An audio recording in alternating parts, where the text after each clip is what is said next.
The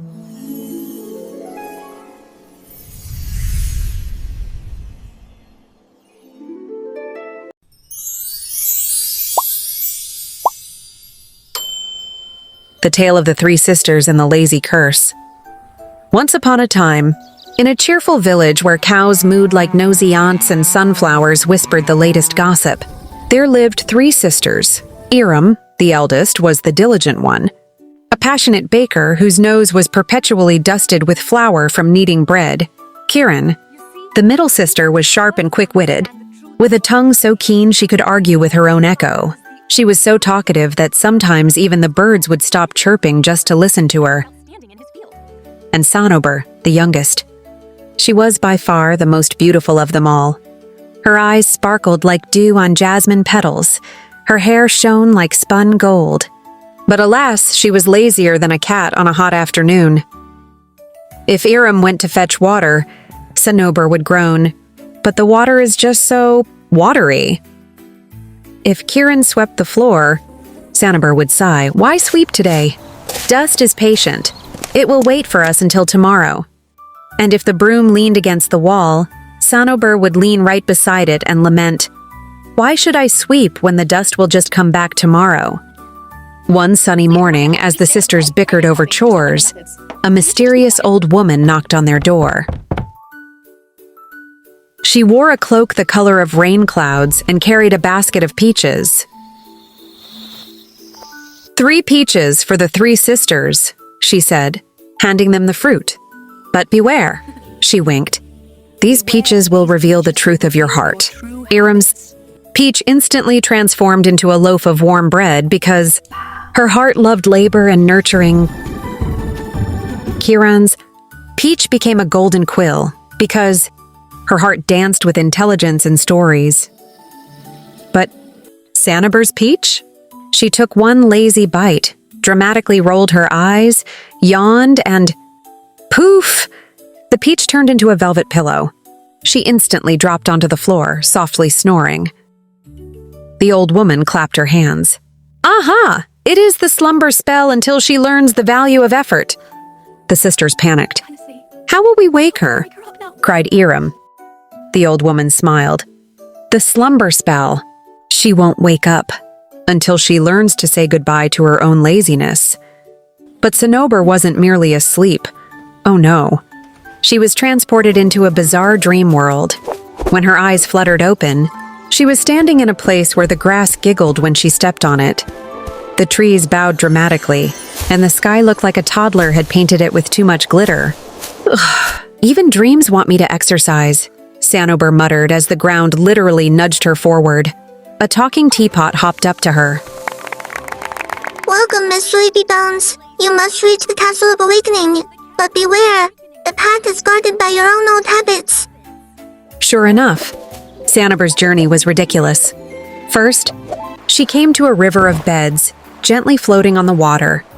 Lie down. Each mattress sighing, "Lie down, Sanober. Just 5 more minutes." Sanober almost face-planted onto a cupcake-shaped velvet cushion, but the thought of snoring forever jolted her. Muttering, she tremulously crossed, "I'm too pretty to drown in bed sheets." Next was the mountain of dirty laundry, which moaned, "Fold me!"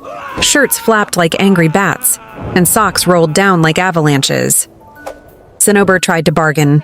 "I'll fold you next week, I swear." But the laundry roared louder and buried her under a pile of pajamas. Finally, after much groaning and eye-rolling, she started folding, badly, unevenly, inside out. Yet, the more she folded, the smaller the mountain became, until it turned into one stubborn sock that hopped away like a rabbit. Finally, she stumbled into the cave of a sleepy dragon. Smoke puffed out in tiny yawns, and he blocked the path, mumbling, "Sing me a lullaby or there's no way past." Sanober rolled her eyes. "I can't even fold socks, and now you want me to sing?"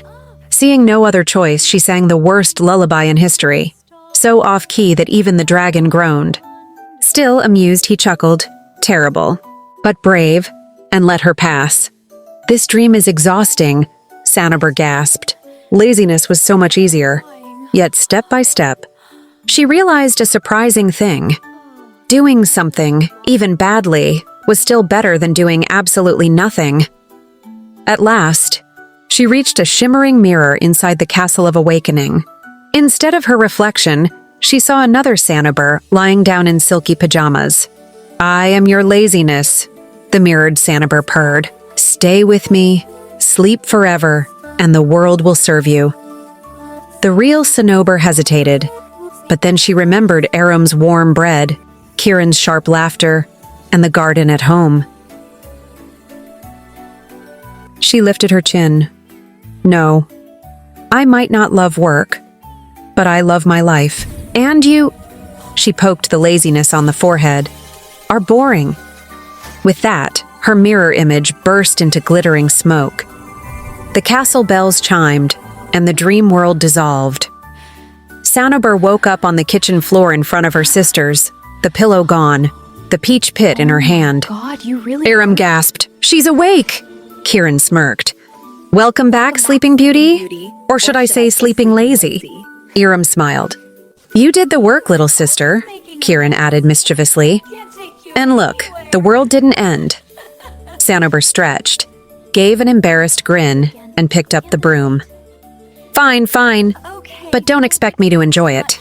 The sisters laughed, and from that day forward, she didn't become the busiest bee, but she stopped sleeping away her beauty and her life.